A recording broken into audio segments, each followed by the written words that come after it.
udah latihan berapa lama? Sekali doang langsung. Sekali dan kita telat kemarinnya karena macet. Artinya olahraga itu buat kita ya memang tujuannya kan fun kan.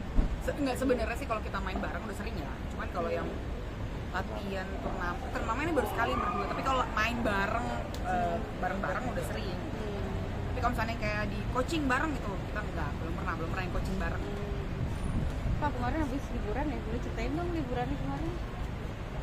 Jepang. Ke Jepang? Iya, di mana ya?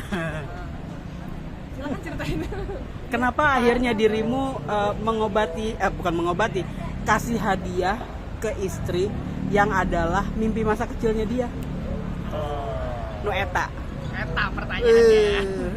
Jepang itu kan salah satu negara yang semua sepakat kalau negara yang kaya imajinasi ya, apalagi kita tumbuh di tahun-tahun yang belum semaju dulu tuh, banyak komik lah, Doraemon lah, terus Dragon Ball lah, Ultraman lah, semuanya yang kita sebut itu dunia game lah.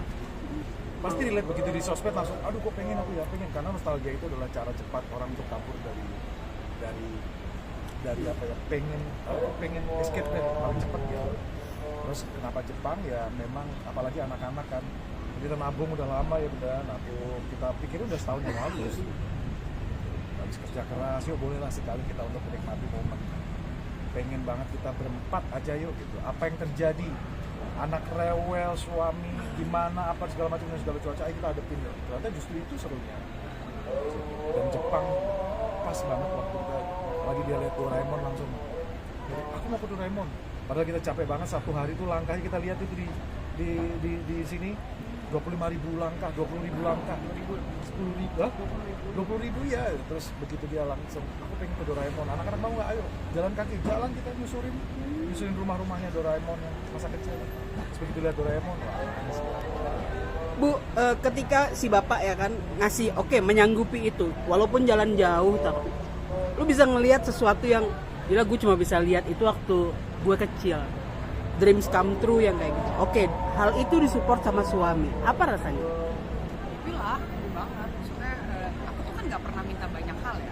Cuman pas lagi kemarin kebetulan kita bersepakat untuk ke Jepang, aku cuma minta satu itinerary masuk ke museum Doraemon. Jadi bukan rumah Doraemon sih. Kalau kan museum rumah Doraemon tuh kayak di satu kota yang lain, itu cukup jauh. Kalau misalnya harus pakai Shinkansen, bawa anak-anak agak repot. Jadi ini kayak seluruh kurang lebih tuh hampir 1 jam kita naik kereta dari Tokyo gitu. Jadi ya lumayan deket lah. Itu ke situ aja tuh udah kayak kembali ke mesin waktu gitu. Banyak memori-memori waktu pas zaman dulu di baca komiknya hampir setiap minggu, terus juga setiap hari minggunya juga nonton acaranya juga gitu. Jadi kayak kita tahu bagaimana si penulisnya Fujiko F. Fujio tuh membuat suatu imajinasi dia dan akhirnya dituangkan ke dalam sebuah buku. Pak, dirimu dia bilang tadi kan, istri yang tidak pernah meminta, jarang banget minta, including ngomongin soal mobil, Pak. Iya, itu dia. ini kayak podcast ya? Iya. Terus, ngomongin soal mobil, Pak, surprise her dengan lu jemput pakai mobil baru itu. Bu, lu nangis untuk sesuatu yang membahagiakan buat keluarga ya kayak gitu. Mungkin waktu itu bisa dijelasin gimana, kenapa akhirnya memutuskan untuk membeli mobil, dan gimana perasaan dirimu, Bu, akhirnya gila laki gue gitu. Dan akhirnya dirimu menyanggupi, maksudnya memenuhi kebutuhan istri yang memang tidak pernah meminta, tanda petik itu. Iya, siapa sih laki-laki yang mencintai istrinya nggak pengen nyenengin keluarga gitu. Di jalanannya saya lihat orang naik motor aja pakai helm, saya ngerti bebannya bahwa saya pengen bawa sesuatu untuk keluarga. Laki-laki apalagi, bukan nggak berani bercerita, artinya dia nggak punya mimpi. Banyak yang dia pendam untuk nyenengin istrinya segala macam. Nyenengin suaminya, nyenengin istrinya, seorang suaminya nyenengin istrinya. Terus, sebenarnya pasti udah lama lah pengen karena kan mobil itu kebutuhan kalau di ibu kota ya, bukan sesuatu apa anak-anak udah besar. Kami tuh beli sesuatu memang sesuai kebutuhan. Kenapa? Karena kalau enggak buat kita jadi malah menderita kalau kita nggak bisa merawat dan segala macam. Ya sesuai kebutuhan. sesuai kebutuhan itu pun masih nimbang-nimbang untuk enggak ya, iya enggak ya gitu. Karena anak udah besar, saya kemana, dia kemana, dan butuh pertimbangannya udah lama sekali. Saya ngerti jadi seorang ibu emang nanti aja lah, dan ya kebetulan ya ada rezeki nabung, ya ada rezeki benar-benar ya pas banget memang saat itu rezekinya ada, by moment ya saya cuma pengen ngerekam aja. Saya itu nggak tahu apakah itu viral atau apa, karena kan viral itu kayak jalan tol nggak ada putusnya kan. Saya cuma pengen ngerekam biar anak-anak saya tahu kalau ini loh bapak ibunya saling mencintai. Buat apa kita jadi idola orang lain kalau anak sendiri nggak idola orang tuanya? Di situ pengen aja, terus ya ternyata mungkin mana-mana ditanyain sekarang di jalan apa.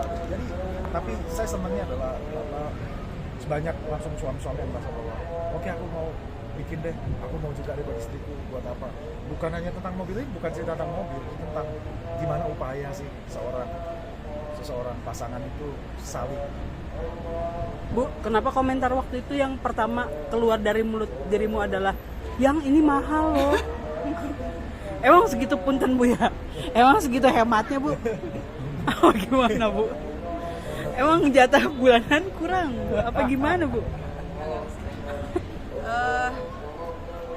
Ya itu tadi dibilang sama suami saya kan, kalau misalnya jadi seorang istri itu pertimbangannya banyak.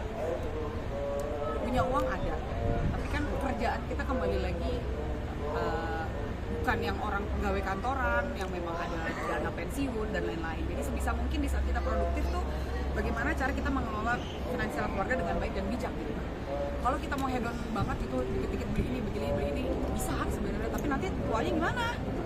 Jadi kan ada sesuatu hal yang memang ini kebutuhan yang benar-benar butuh, hanya ingin. Saya timbang-timbang sekali, kita ngobrol berdua sampai kita pilih-pilih. Udah deh kita pilih yang brand ini aja deh, karena ini masuk nih di keuangan kita untuk saat ini, atau brand ini. Tapi itu pun aku pendem lagi gitu untuk yang tar dulu deh, selagi masih ada ojek online lah, pakai ojek online gitu. Nah kemarin waktu pas lagi anak-anak masih kecil masih muat pakai ojek online, tapi sekarang pada gede-gede masih mesen ojek online sampai 2 gitu kan. Jadi kayak ya udah deh gitu. Tapi kok nanti masih begitu aja terus. Mungkin dia mendengar itu, mendengar ceritaku untuk yang nanya-nanya, terus cari-cari, browsing apa segala macam tanpa babi bu. Ya dia datanglah dengan si mobil itu gitu, yang memang aku berpikir kok yang ini sih, kan kita kan harusnya yang ini gitu, harusnya lebih murah ya. Bukan lebih murah, maksudnya ada yang cocok dengan dengan sesuai budget kita gitu. Terus dia bilang enggak, aku ada. Ternyata dia selama ini tuh selalu menyisakan spend money, menyisakan nyisihin uang, pendapatan dia sebagian itu memang totally untuk kebahagiaan keluarganya. Jadi mungkin ini yang pertama yang dia kontenin ya, tapi ada beberapa hal-hal kejutan-kejutan kecil yang memang itu selalu kita rawat di hubungan kita gitu. Jadi aku melihat bagaimana bentuk suami, intinya balik lagi bukan melihat mobilnya, bukan melihat harga mobilnya, tapi bagaimana upaya suami untuk merawat hubungan ini menjadi suatu hubungan yang memang terasa percikan-percikan cintanya lagi gitu. Bisa di umur kita yang memang sebenarnya bisa dibilang ya walaupun masih terhitung muda ya, kita mengenal tuh 15 tahun, cuman kan kita tetap butuh itu gitu. Itu sih sebenarnya. Jadi ya aku masih pastilah normal banget gitu ketika datang brand tersebut. Hah? Uang dari mana? Itu langsung gitu. Tapi ya alhamdulillah, maksudnya ya aku sih ngeliat upaya dia aja. Makanya kenapa aku nangis tuh kayak ya ampun segininya gitu mengupayakan untuk membahagiakan istri. Oke, lanjut kalau misalnya Lagi mah? Oke. Love? Belum. Apa harapan? Bukan ya, harapan. Ini kalian menjadi contoh couple yang sederhana, couple yang kuat secara batin, matang. Rasanya seperti apa sih? Maksudnya jadi role model untuk banyak new couple gitu, yang menikah harus tidak cuma punya cinta, tapi memang harus punya landasan konsepnya kayak gimana. Ujian itu Masih belajar banyak. nggak ada pasangan sempurna. Itu yang saya katakan ke orang-orang bahwa Kita berantem ya? berantem Tapi kan nggak dikontenin. kita juga berantem. Saya bilang saya khawatir adalah saya mau posting hal itu pun saya khawatir dipikir orang pamer mobil, padahal sebenarnya energi nggak itu ya. Tapi saya ingat kata-kata di zaman bilang, mas konten ini mas, semua itu tergantung niatnya. yang tidak bisa kita kendalikan adalah orang lain dan respon orang lain. Kalau niatmu baik, selesai sudah. Iya sih. Dan beneran orang yang nangkap itu adalah sebuah kebahagiaan, bukan karena banyak dunia, bukan karena. Nah, kalau dibilang couple goals sama, amin. Mungkin didoain ya kita, amin, amin gitu. Kita juga nggak pernah tahu kehidupan ke depan seperti apa gitu. Tapi ya hari ini yang kita lakukan adalah berusaha hari ini. Saya bilang sama orang-orang bahwa jangan silau melihat orang lain, apalagi public figure segala macam. Semua orang punya penderitaan masing-masing dengan cara dan masing-masing. Jadi apa yang bisa kita orang-orang bisa ambil itu kalau baik silakan, tapi kalau enggak ya filter aja. Karena susah dan sulit untuk menyenangin semua orang. Apalagi di public figure kan kerjanya kita adalah memenuhi ekspektasi orang lain. Yang padahal kita sendiri nggak tahu ekspektasi orang sudah apa ya. Ekspektasi A, B, C, D. Ya udah. Yang penting kita tumbuh bersama, udah itu aja. Apa yang bisa kita share. Itu tadi sih patokan kami satu sih. Kalau kita jadi idola orang lain tapi anak kita enggak, buat apa? Itu anak kita. Udah. Oke. Minta greeting dong buat yuk teman-teman apa Dupin Ipin gitu. Allah